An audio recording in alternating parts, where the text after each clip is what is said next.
नमस्कार दोस्तों। मेरा नाम है विदुषी और आज मैं एक बहुत ही इम्पोर्टेंट टॉपिक के साथ आप लोगों के सामने आई हूँ। आने वाले यूपी स्टेट के एग्ज़ाम्स में आप लोग सभी जानते होंगे कि उत्तर प्रदेश की जीके कितनी महत्वपूर्ण है। उसी से रिलेटेड आज एक टॉपिक जो है हम लोग डिस्कस करेंगे जिसका नाम है उत्तर प्रदेश की प्रमुख झीलें। चलिए शुरू करेंगे। पहली झील का नाम है उत्तर प्रदेश के सोनभद्र जिले में है आपकी गोविंद पंत झील।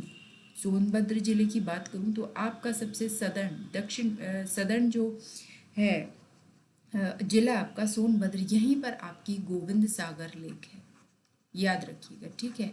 रेहंद डैम जो है वो भी इसी पर बना हुआ है। इसका प्रमुख रूप से उद्देश्य जो है सिंचाई और जल विद्युत उत्पादन हेतु इसका उपयोग जो है किया जाता है। रेहंद डैम आप लोग सब के सब जानते होंगे कि सबसे बड़ा बांध है आयतन के हिसाब से, यानी कहने का मतलब है कि जो वो बांध है वो पानी को अपने अंदर सबसे ज़्यादा स्टोर कर सकता है। आयतन मतलब वॉल्यूम, ठीक है। यह झील जो है सोन नदी की सहायक नदी रिहंद नदी पर अवस्थित है या व्यवस्थित है। दूसरा है रामगढ़ ताल। रामगढ़ ताल आपकी गोरखपुर जनपद में व्यवस्थित है। ये रहा आपका गोरखपुर, आप मैप में देख सकते हैं। कुशीनगर, महाराजगंज, आपका संत कबीर नगर और ये इससे सीमा बनाते हैं। गोरखपुर आपका यहाँ है जहाँ पर आपकी रामगढ़ लेक जो है मिलती है, ठीक है।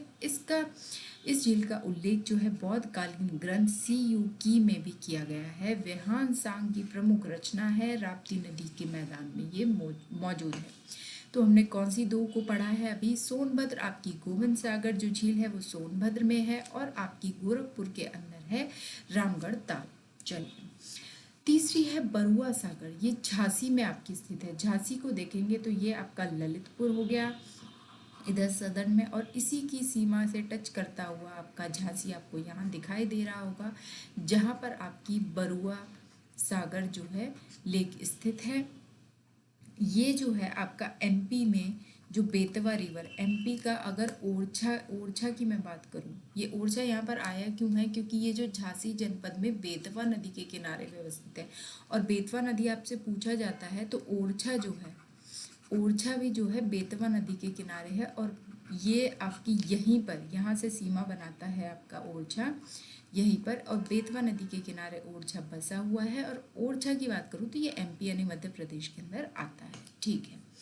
अगला है मेरा समान पक्षी विहार जो कि मैनपुरी जनपद में आता है। मैनपुरी की बात करूंगी तो ये आपका यहाँ आपको कहीं देखने के लिए मिलेगा मैनपुरी जनपद। मैनपुरी जनपद के अंदर आती है आपकी समान पक्षी विहार झील, जो कि एक गोखुर झील है, मीठे पानी को धारण किए हुए है। इसका हाल ही में रामसर साइट का दर्जा मिला है और यह झील मानसून से जल प्राप्त करती है। रामसर साइट्स जो अगर आपसे कभी पूछे कि रामसर बना कब था, तो ये 1971 में बना था। रामसर जो है एक ईरान के अंदर एक सिटी है रामसर, वहीं पे पहली बार 1971 में इसकी एक कन्वेंशन या मीटिंग कह लो हुई थी। उसी के अंदर इस टाइप की छोटे छोटे जो वेटलैंड्स होते हैं, यानी छोटी छोटी जो लेक्स हो गई, पानी की जगह हो गई, जहाँ पर हमारे पशु पक्षी जिंदा रह सकते हैं, और जिंदा रहने के लिए सबसे इम्पॉर्टेंट है, आप सभी जानते हैं, पानी। तो इसी के कंजर्वेशन के लिए एक ये रामसर बनाया गया। इसी के अंदर जो है आपकी मैनपुरी के समान पक्षी विहार झील भी आती है, ध्यान रखना, ठीक है। चलो, तीसरा है अपना राधा कुंड झील। ये मथुरा के अंदर आपकी स्थित है। अगर मथुरा की बात करूंगी तो आप मथुरा को इधर कहीं देख पाएंगे, ये रहा मथुरा आपका, ठीक है। आगरा से सीमा बनाता हुआ मथुरा के अंदर आपकी राधा कुंड झील है। मुझे नहीं लगता ये आप भूल सकते हैं, यहाँ लिखा भी है, पुराणों के अनुसार इसका संबंध राधा और कृष्ण से है। अगर मथुरा की और झीलों के बारे में एक दो बात करूँ तो वहाँ पर एक नौहा झील भी है, राधा कुंड हो ही गई, कृष्णा भी है। राइटिंग के लिए मैं हमेशा माफ़ी मांगती हूँ, तो इस बार भी मांग रही हूँ। कृष्णा झील है, श्याम झील है, ये सब भगवान से रिलेटेड है। कोकिला झील है, ठीक है। ये सारी की सारी जो झील है आपको मथुरा के अंदर देखने के लिए मिलेंगी। चलिए, अब बात करेंगे समसपुर पक्षी विहार झील। समसपुर पक्षी विहार झील जो कि आपकी रायबरेली में स्थित है। यह एक दलदली झील है और इसको भी रामसर साइट्स के अंदर जो है लाया गया है। 1971 में रामसर बना था। पूछा जा सकता है पिछले यूपी आरओ की बात करूंगी तो उसके अंदर आपको 4 सन और ये 4 जो है कन्वेंशंस या फिर स्टार्टिंग के ईयर्स आपको दिए हुए थे और मैच द फॉलोइंग का क्वेश्चन था, इसलिए बार बार बता रही हूँ कि 1971 के अंदर भैया आपका रामसर कन्वेंशन हुई थी ईरान के अंदर, तभी से ये जो है फॉर्म हुआ था। अच्छा, अब वापस आएंगे तो यहाँ है समसपुर बर्ड सेंचुरी, कहाँ है आपकी रायबरेली के अंदर। रायबरेली आपको देखने के लिए मिलेगा कहीं यहाँ पर, लखनऊ, अमेठी, उन्नाव, इन सब जगह से सीमा बनाता हुआ समसपुर पक्षी विहार झील जो है रायबरेली में आपको मिलेगी। अब आती है सरसई नावर झील जो कि इटावा के अंदर आपकी है, जनपद में स्थित झील है। यह भी बारहमासी दलदली झील है। यह झील मानसूनी वर्षा से जल प्राप्त करती है। सारस क्रेन हेतु बेहतर संरक्षण स्थल है।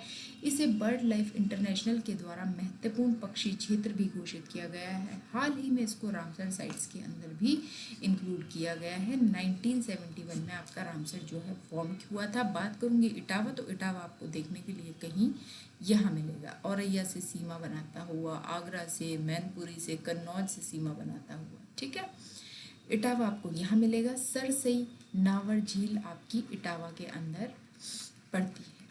चलो नेक्स्ट देखेंगे। अब आती है कुछ और इम्पोर्टेंट झील मेरे पास में। Ramgarh Tal, I am so sorry for that, I couldn't control that, no one should even. तो पहला है रामगढ़ ताल और चिलवा ताल। ये दोनों की दोनों आपकी जो लेक्स हैं वो गोरखपुर की, so sorry again for that. तो रामगढ़ ताल और चिलवा ताल आपकी गोरखपुर के अंदर आपको देखने के लिए मिलती हैं। गोरखपुर यहाँ कहीं पड़ेगा, ये देखिए, ये रहा गोरखपुर मैप के हिसाब से। महाराजगंज, कुशीनगर, देवरिया, इन सब से सीमा बनाता हुआ रामगढ़ और चिलवा ताल ये आपका पड़ेगा गोरखपुर के अंदर। अब है सुरहा ताल जो कि आपका बलिया में पड़ेगा। ईस्टर्न, आपका सबसे ईस्टर्न जिला यूपी की बात करूंगी तो ये है बलिया, ठीक, और बलिया के अंदर ही आपका सुरहा ताल पड़ेगा। अब आता है अयोध्या, दरबान और भरतकुंड। अयोध्या की बात करूँ तो फैज़ाबाद रीजन में आता है, तो इसीलिए यहाँ पर फैज़ाबाद में आपको दिया हुआ है। दो आपकी झील हैं, दरबान और भरतकुंड। आप यहाँ लिखी हुई दोनों की दोनों देख सकते हैं। मेरी राइटिंग पे ना जाए इसलिए मैंने आधा ही छोड़ दिया, क्योंकि कोई फ़ायदा नहीं है, आपको समझ नहीं आएगी। चलो भैया, नेक्स्ट है सारी की सारी आपको महोबा की जितनी भी झीलें हैं मैंने यहाँ लिखी हुई हैं। अब इसको ध्यान से देख लीजिएगा। महोबा कहाँ पड़ेगा मैप के अंदर भैया? इधर पड़ेगा अपना ललितपुर, इधर हो गया, इससे कनेक्शन हो गया हमारा झांसी का, और झांसी से ही कनेक्शन हो गया अपना महोबा का। ठीक है, तो महोबा के अंदर ये रहेला, विजय, बेला, कीर्ति और मदन सागर, ये पांचों की पांचों झील जो हैं आपकी महोबा के अंदर पड़ेंगी। अच्छा, जो बेला है, कुछ इसकी ट्रिक थोड़ी सी इस तरीके से बना लेते हैं कि बेला ने विजय प्राप्त करी है और विजय प्राप्त करने के साथ में कीर्ति प्राप्त की है, और उसके बाद मदन के साथ में ये रहने लगा है। तो विजय, बेला, कीर्ति, मदन जो है ये सारे की सारे कुछ इम्पॉर्टेंट झील जो है सारी की सारी महोबा के अंदर है। अच्छा, ट्रिक की बात करूँ तो बेला ने विजय प्राप्त की, कीर्ति प्राप्त की, और मदन सागर के साथ में रहने लगा है। ठीक है, मुझे लगता है आपको याद हो जाएगी। सारी की सारी जो लेक्स हैं ये है महोबा के अंदर। चलो नेक्स्ट मेरे पास में आई है मथुरा की। ये मैंने आपको कुछ पहले भी इसमें लिखवा दी थी। मथुरा की बात करूँ तो ये रहा आपका मथुरा। मानसी गंगा, कृष्णा कुंड, कोकिला, नोह, श्याम, राधा कुंड और कुसुम, सारी की सारी जो लेक्स हैं आपकी मथुरा के अंदर मिलती हैं। इसको भगवान के उससे भी याद कर सकते हैं कि देखो कृष्ण और श्याम का नाम एक ही है और राधा जी से कनेक्टेड हैं, तो कृष्ण, श्याम और राधा जो है इन तीनों की लेक जो है ये मथुरा के अंदर है। अच्छा, सेम इसी तरीके से मानसी हो गई, कोकिला, नोह और कुसुम, तीन कैसे ही याद कर लो, कैसे ही कोकिला है, कैसे कुसुम, और मानसी और नोह झील। ठीक है, एक बार फिर से पढ़ लेते हैं। मानसी, कृष्णा, कोकिला, नोह, श्याम और राधा कुंड और कुसुम कुंड जो है सारी की सारी जो आपकी लेक्स है मथुरा के अंदर पाई जाती हैं। अब बात करेंगे शुक्रताल की। शुक्रताल एक जगह है बेसिकली यहाँ पर मुजफ्फरनगर में, और ये जो है मुजफ्फरनगर ज़िले के अंदर शुक्रताल में पाई जाएगी। ठीक है। सरसरी नावर और भागा झील इटावा के अंदर हम पहले ही देख चुके हैं। यहाँ पर हमारा इटावा पर पड़ेगा, और सरसरी और भाका मैंने पहले भी पढ़ाई है। सरसरी और भाका झील दोनों की दोनों जो है आपकी इटावा के अंदर पड़ेंगी। अब बात करेंगे उन्नाव की नवाबगंज झील। ये आपका यहाँ लखनऊ से सीमा टच करता हुआ, कानपुर नगर से टच करता हुआ उन्नाव जो है, यहाँ पर आपकी दोनों की नवाबगंज झील जो है ये उन्नाव के अंदर है। सीताकुंड और चक्रकुंड 4th नंबर पर है। सीताकुंड और चक्रकुंड ये आपकी सीतापुर के अंदर पड़ेंगी। सीतापुर यहाँ कहीं आपको देखने के लिए मिलेगा। सीतापुर और सीताकुंड ये तो आपको याद रह ही सकता है। सीताकुंड व चक्रकुंड जो है आपकी पड़ेगी सीतापुर के अंदर। अब है अलवारा झील जो कि आपकी कौशाम्बी के अंदर पड़ेगी, और कौशाम्बी आपको यहाँ का ही सदर्न एरिया में देखने के लिए यूपी के मिलेगा। कौशाम्बी में आपकी है अलवारा झील। ठीक है। अब है शेखा झील, ये आपकी अलीगढ़ के अंदर पड़ेगी। फिर है औंधी ताल, ये आपकी वाराणसी के अंदर पड़ेगी। वाराणसी की बात करूँगी तो यहाँ पे कहीं आपको वाराणसी देखने के लिए मिलेगा। ठीक है। चलिए, अलीगढ़ की बात करूँगी तो शेखा झील जो है अलीगढ़ में है। ये आपको यहाँ मिलेगा। मथुरा से सीमा टच करता हुआ अलीगढ़, हाथरस से टच करता हुआ यहाँ आपको पड़ेगा शेखा झील आपकी।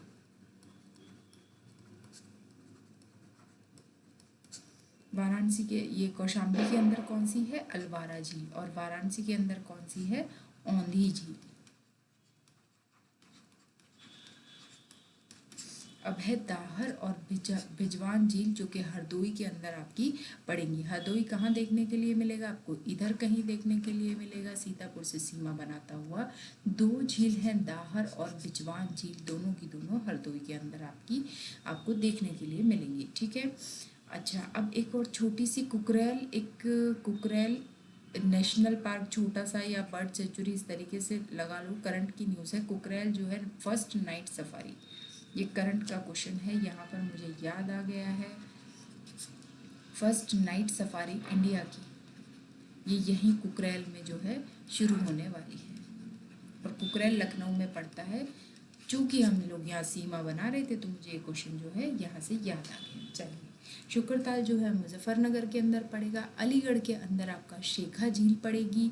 यहाँ नीचे आएंगे कौशाम्बी में आपकी अलवारा, वाराणसी के अंदर औंधी झील, और सीतापुर के अंदर सीता और चक्रकुंड। हरदोई की बात करूँगी तो दाहर और भिजवान झील आपकी यहाँ पड़ेंगी। इटावा, सरसई और भाका झील आपकी इटावा के अंदर पड़ेगी। ठीक है।